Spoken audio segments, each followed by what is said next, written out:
In the narrow waters of the Persian Gulf, a billion-dollar warship can be surrounded in seconds, not by missiles, not by submarines, but by dozens of small boats attacking from every direction at once. Iran calls it swarm warfare. US sailors call it one of the hardest threats to survive. Welcome to the Survival Bunker, where we study the brutal reality of surviving war zones, sieges, and battlefield collapse.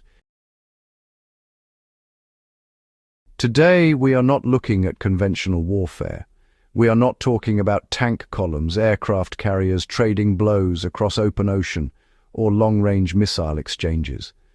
We are talking about something far more unsettling, the kind of threat that keeps naval commanders awake at night. A fleet of fast, cheap, heavily armed small boats, hundreds of them, attacking simultaneously from every direction, before your radar can lock, before your crew can react, before your systems can prioritize. This is Iran's Mosquito fleet. This is swarm warfare in the Persian Gulf. And today, we break down exactly how it works, why it is so dangerous, and how US naval forces train and equip themselves to survive it. Iran's naval strategy has never been built around matching American firepower ship for ship. That race was lost before it started. Instead, the Islamic Revolutionary Guard Corps Navy, the IRGCN, built something different, something designed specifically to exploit the weaknesses of large, expensive, sophisticated warships operating in confined waterways. The result is what military analysts call the Mosquito fleet. Iran operates hundreds, potentially thousands, of small, fast attack craft spread across the Persian Gulf, the Strait of Hormuz, and the Gulf of Oman. These are not patrol boats in the traditional sense. According to Defense Security Asia, many of these vessels are capable of reaching speeds between 50 and 100 plus knots. That is not a typo. At those speeds, a boat launched from a hidden cove can close distance on a destroyer faster than most defensive systems can complete a targeting cycle. These craft are light. They are cheap to build and cheap to replace, but cheap does not mean unarmed. Iranian fast attack boats have been documented carrying machine guns, unguided rockets, rocket-propelled grenades, and in more advanced configurations, anti-ship missiles capable of striking targets at significant range. The strategic logic is brutal, and straightforward quantity replaces quality. If you cannot outgun a warship, you overwhelm it. You force it to engage too many targets at once. You make its weapons, its crew, and its systems choose, and then you exploit every moment of hesitation. Understanding the threat means, well, understanding the attack pattern. Iranian swarm doctrine is not random. It is structured, rehearsed, and designed with one specific goal: to collapse the decision-making cycle of a defending crew before an effective response can even be mounted. Boats are pre-positioned in locations that offer natural concealment and rapid access to open water. We're talking about hidden coves along Iran's southern coastline, small islands scattered across the Gulf, and positions buried within the dense civilian maritime traffic that moves through the Strait of Hormuz every single day, which, by the way, is one of the busiest shipping lanes on the planet. That civilian traffic is not incidental, it is cover. It is when an attack initiates, multiple boats launch simultaneously from different vectors. They don't approach in a line. Instead, they come from multiple directions: north, south, east, and west, forcing the defending ship to track threats across a full 360-degree perimeter. Each boat moves at high speed with unpredictable, erratic course changes, making radar lock and targeting solutions, well, a lot harder to maintain. The wave structure just compounds the problem. A first wave closes fast, drawing defensive attention, engaging point defense systems, and honestly, consuming ammunition. Then a second wave, the strike element, follows in close succession, hitting a ship that's already begun to exhaust its response capacity. According to reporting from TRT World, the system is deliberately engineered to overload radar, split automated targeting systems, and manufacture chaos in those critical seconds before impact. The goal is never to win a fair fight. The goal is to make a fair fight impossible. Why this is so dangerous. Large warships are, engineering marvels. A United States Navy destroyer like the Arleigh Burke class carries some of the most advanced weapon systems ever built. Aegis radar, Tomahawk cruise missiles, Standard missiles, close-in weapon systems, and a crew of roughly 280 to 330 trained sailors. Against a peer naval adversary, these ships are dominant. But against a swarm of 40 fast boats closing from multiple directions in shallow, cluttered water, those advantages are dramatically compressed. The core problem is reaction time. Modern naval combat systems are calibrated for threats arriving from predictable vectors at known speeds. Aircraft, submarines, incoming missiles. Swarm warfare attacks that calibration directly. Dozens of small, fast, low radar signature contacts appearing simultaneously on a screen do not fit the threat profiles these systems were optimized for. According to analysis from Global Security, wargame simulations involving swarm tactics demonstrated that defensive systems could be overwhelmed with alarming speed. The mathematics are stark. If a ship's close-in weapon system can engage a limited number of targets per minute, and a swarm presents 30, 40, or 50 simultaneous contacts, some real threats, some decoys, some civilian vessels, the math does not favor the defender. Add shallow water, which restricts maneuver. Add civilian traffic, which restricts fire. Add the Strait of Hormuz, only 21 miles wide at its narrowest point, and, well, you have a geographic choke point built for ambush. Real encounters in the Gulf. This is not theoretical. The Persian Gulf has seen repeated close encounters between United States naval forces and Iranian fast attack craft over several decades. The clearest historical benchmark is Operation Praying Mantis in April 1988, launched in response to an Iranian mine that severely damaged the USS Samuel B. Roberts.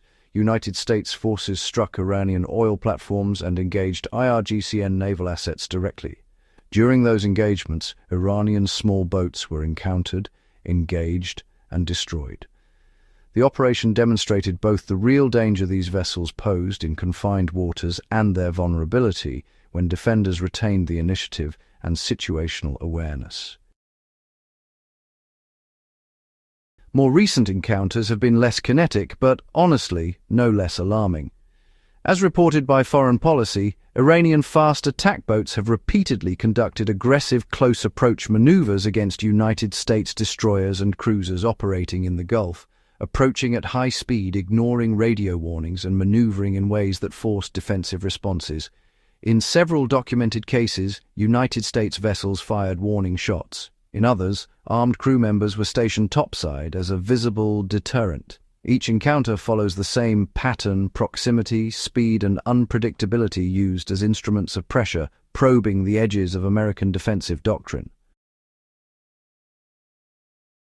How United States forces survive, the layered defense. Survival against swarm warfare is not the product of a single weapon or a single decision. It's actually the product of a layered, integrated system. And every layer matters.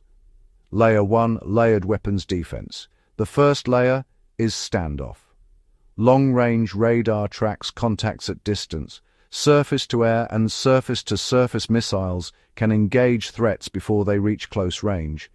If threats penetrate that envelope, rapid-fire naval guns take over.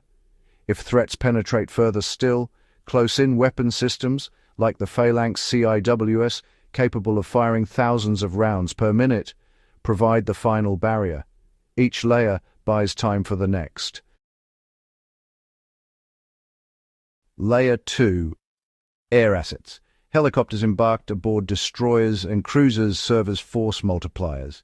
An MH-60 Seahawk operating ahead of the ship detects swarm elements before they close, provides real-time targeting data, and can engage fast boats directly.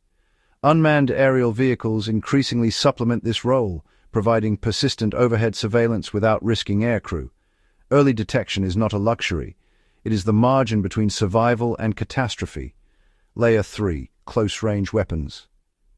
The Mk-38 25mm chain gun system and 50 caliber heavy machine gun mounts are specifically designed for the small boat threat. Manually operated or remote controlled, these systems allow crews to engage fast-moving surface contacts at close range without activating larger, more complex weapons systems. Layer 4. Crew training and readiness. According to Naval Post and Naval News reporting, United States Navy crews operating in the Gulf undergo intensive training for 360-degree threat environments. Sailors rotate through watch cycles designed to maintain full situational awareness around the ship's entire perimeter. Engagement authority protocols are drilled repeatedly because in a swarm scenario, the time available for a commanding officer to evaluate and authorize a response may be measured in seconds. Human judgment trained to near-automatic response is irreplaceable. Layer 5. Networked surveillance. No individual ship fights alone.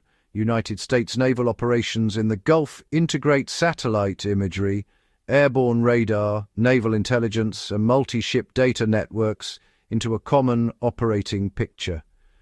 Commanders see the broader threat environment in real time. When a swarm launches, the warning does not always come from the ship being targeted. It often comes from an asset 50 miles away that detected the launch signature first. The geography problem. Everything described above becomes, well, even harder in the Persian Gulf, specifically. The Strait of Hormuz's narrow width really compresses maneuvering options. Shallow water, the Gulf averages only about 50 meters in depth, limits submarine support and, affects radar performance. The density of commercial tanker traffic creates a target-rich environment for Iranian forces using civilian vessels as cover, and it seriously complicates rules of engagement for U.S. crews who must positively identify threats before firing.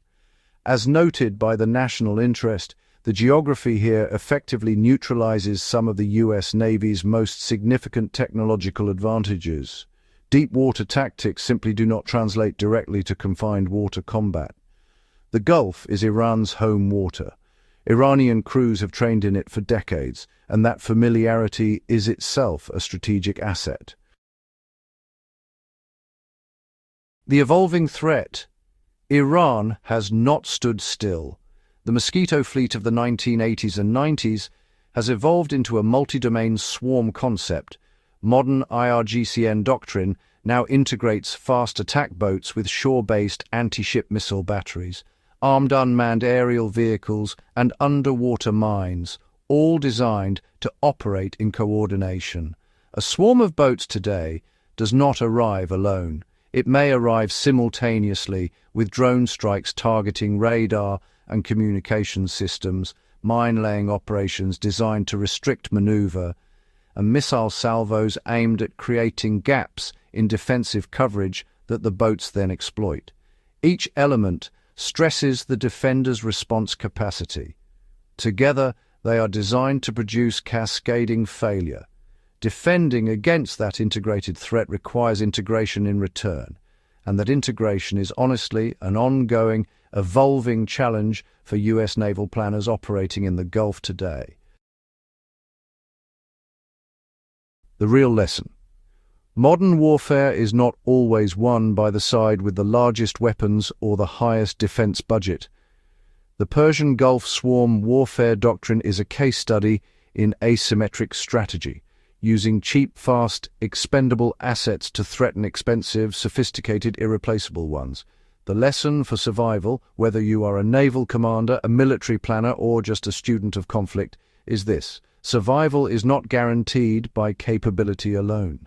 It is guaranteed by awareness, preparation, layered response, and the speed at which human beings can apply trained judgment under maximum pressure. In the Persian Gulf, The ship that survives a swarm is not necessarily the most heavily armed. It's the one whose crew saw the threat earliest, responded fastest, and executed without hesitation. In the narrow, contested waters between Iran and the Arabian Peninsula, a billion-dollar warship faces a threat that costs a fraction of 1% of its own value. That asymmetry is the point. It has always been the point. Survival in this environment does not come from having the biggest ship. It comes from seeing the swarm before it closes, understanding how it moves, how it thinks, and how it is designed to kill, and reacting before it is too late. That is the brutal reality of the Persian Gulf. That is asymmetric warfare. And that is what the survival bunker is here to study. If this breakdown taught you something, subscribe to the survival bunker right now. Every week we bring you real history, real tactics, and real survival analysis from the most dangerous conflicts on record. Hit the notification bell so you never miss a briefing. Share this video with someone who studies modern warfare or military history.